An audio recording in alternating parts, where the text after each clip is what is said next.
Hello everyone, आज मैं आपके लिए लेके आई हूँ और एक स्ट्रीट स्टाइल रेसिपी जिसका नाम है चाउमीन मसाला डोसा। बहुत ही ज़्यादा टेस्टी बनी थी। सीरियसली आप इसे बिना चटनी सांभर के खाएंगे ना तो भी बहुत टेस्टी लगेगी।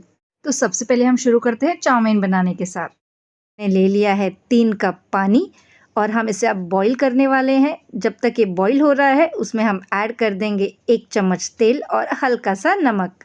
जैसे ही पानी बॉईल हो जाए उसमें हम अपने नूडल्स ऐड कर देंगे। तो यहाँ पे मैंने 100 ग्राम नूडल्स का इस्तेमाल किया है। अब हम नूडल्स को हाई फ्लेम पर पका लेंगे लगभग 3 मिनट के लिए।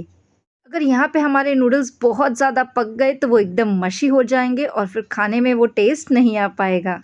तो अब ऑलमोस्ट 2.5 मिनट्स हो चुका है और जब मैं हाथ से इसे ब्रेक कर रही हूँ तो वो ब्रेक हो जा रहा है। So this is the correct moment. अब हम गैस को ऑफ कर देंगे और सारा का सारा पानी इसमें से स्ट्रेन कर लेंगे।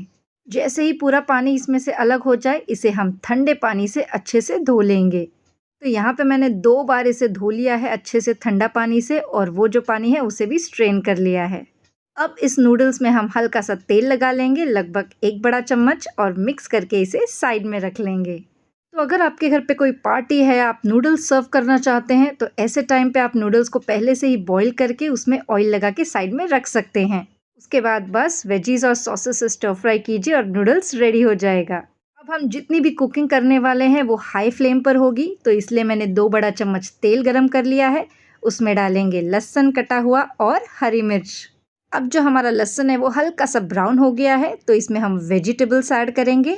वेजिटेबल्स में यहाँ पे मैं डाल रही हूँ स्लाइस किया हुआ प्याज, गाजर, कैप्सिकम, कैबेज। आप चाहे तो इसमें मशरूम्स भी ऐड कर सकते हैं और इन वेजिटेबल्स को हम हाई फ्लेम पर 1 मिनट के लिए कुक कर लेंगे। इसी तरह चलाते रहिएगा वरना आपके जो वेजिटेबल्स है वो जल भी सकते हैं। तो 1 मिनट हो चुका है। अब हम इसमें नूडल्स ऐड कर देंगे जो हमने तेल लगाकर साइड में रखा था। अब ऐड करेंगे कुछ सॉसेस आप साइड में रेडी करके रख लीजिए ताकि फटाफट एक एक करके इसमें ऐड कर सकें। 1 बड़ा चम्मच मैंने डाला है soya sauce, chilli sauce, tomato ketchup, vinegar add करेंगे इसमें। और अब आई हमारे सीक्रेट इंग्रेडिएंट की बारी जो है एरोमेट पाउडर। बाज़ार में अगर आप जाएंगे इंडो चाइनीज़ खाने के लिए तो वहाँ पे MSG ज़रूर ऐड करते हैं जिससे वो टेस्ट आता है। मैंने यहाँ पे इस कंपनी का एरोमेटिक मिक्स लिया है जिसमें MSG बिल्कुल नहीं है और सेहत के लिए हार्मफुल नहीं होगी ज़रा भी। इसे परचेज करने का लिंक मैंने डिस्क्रिप्शन बॉक्स में दे दिया है, आप उसे ज़रूर चेक कीजिएगा। उसके बाद हम ऐड करेंगे नमक स्वाद अनुसार, काली मिर्च पाउडर और हल्का सा चीनी। बस इन सबको हम अच्छे से मिक्स कर लेंगे और हमारा जो वेज चाउमीन है यहाँ पर बनकर बिल्कुल रेडी है। वहीं दूसरी ओर मैंने कास्ट आयरन तवा गरम कर लिया है। एकदम क्रिस्पी डोसा बैटर बनाने का लिंक मैंने ऑलरेडी डिस्क्रिप्शन बॉक्स में दे दिया है, आप चाहे तो उसे चेक कर सकते हैं। हल्के हाथों से डोसा बैटर को हम स्प्रेड कर लेंगे। उसके बाद जैसे ही ऊपर का सरफेस हल्का सा ड्राई हो हम बटर ऐड करेंगे। आप चाहे तो स्ट्रीट वाले भैया की जैसे होलसेल में बटर ऐड कर सकते हैं ऊपर से, बट मैं यहाँ पे घर के लिए बना रही हूँ तो उसके हिसाब से बटर ऐड कर रही हूँ। अब इसके ऊपर डालेंगे हम कोकोनट चटनी, इसका भी लिंक चेक कर लीजिए डिस्क्रिप्शन बॉक्स में। साथ ही डालेंगे शेजवान चटनी।